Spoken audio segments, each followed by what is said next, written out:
Hey, it's the Nerdy Sports Fan. We're giving out draft grades. We're into the NFC South. We've already knocked out the Falcons, Saints, and Bucks. So let's dig into these Panthers.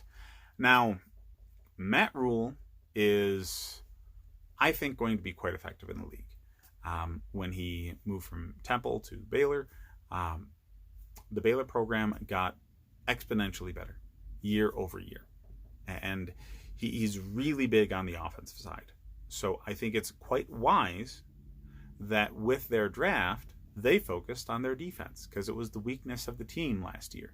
The team's strength was Christian McCaffrey and the offense. So, having the draft address the side of the team that isn't necessarily the greatest right now, kudos.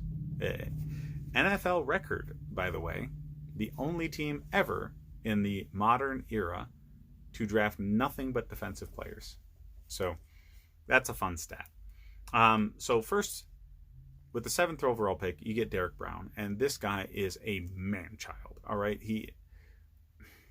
I had the pleasure of breaking down film on Derek Brown this year.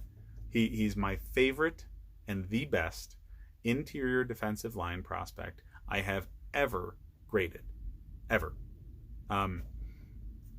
I watched 2 games in a row where he was double teamed and triple teamed multiple times throughout both games.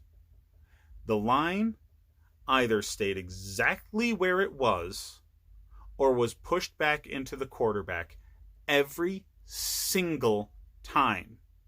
He never was pushed backwards, regardless of how many men were trying to do it. That's nuts.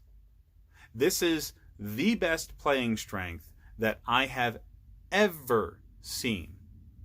A lot of people compare him to the kind of effect you're going to see when Ndamukong Suh came into the league, because he was another extremely dominant defensive tackle. Derek Brown's better. You're going to have a lot of fun watching him this year and going forward. He's fantastic. So in the 2nd round, you get Yetur Gross-Matos. A lot of people had Yetur Gross-Matos going late in the 1st round. He's a fantastic talent at defensive end. He fits the defensive scheme that you're running perfectly. But this is a guy who has dropped into coverage. He's an effective pass rusher. He's equally effective defending the run. There are no holes to his game. He just doesn't have that quick twitch get off like players like Chase Young or Caleb on Chason do. But he's so well rounded and still is very, very effective at getting after the passer. I don't think it's going to matter. I think he's going to work well in this scheme, especially with Derek Brown next to him. So, pick 64 in the 2nd round, you get Jeremy Chinn. Freaking love Jeremy Chinn. So, everybody was really, really high on A.J. Simmons for his positional flexibility. A guy who's played safety, linebacker, nickel, and very, very effective at all of those positions.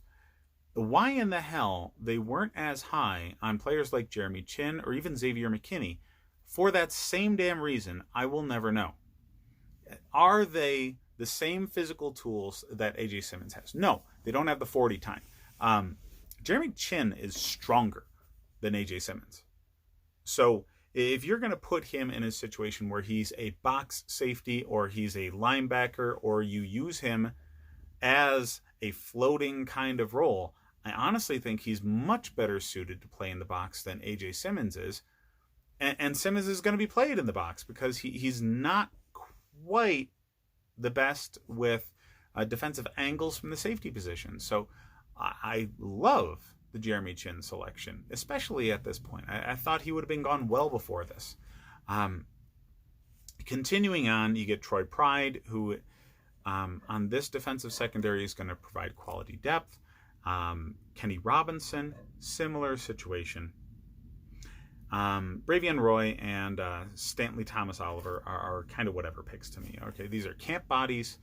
They're guys who could, at their absolute best, provide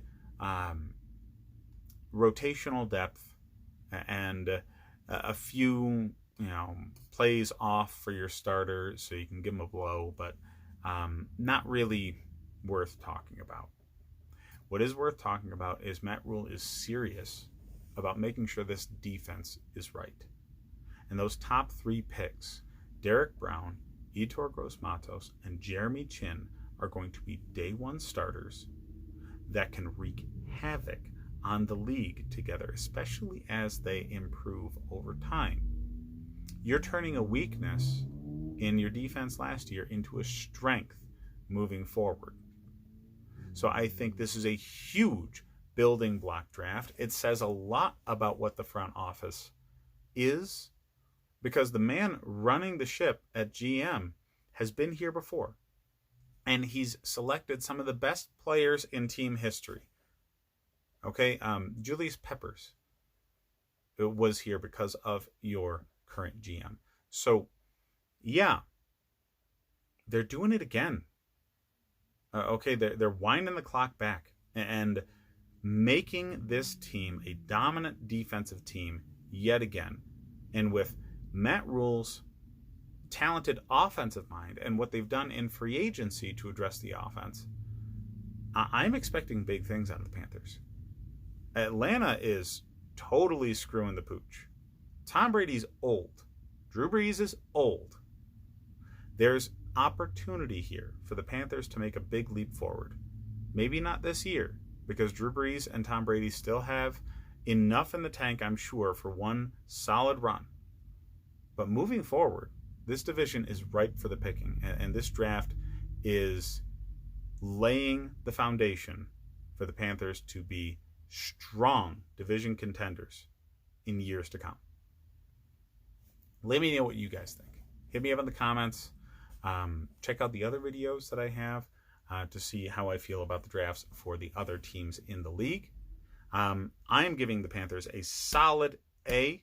This is one of the better drafts of any team in the league. If you agree with me, let me know. Like and subscribe if you enjoy the content. I'd appreciate that. And hit me up on Patreon. So I've got fantasy-focused content during the season, and it's coming up on fantasy football draft season.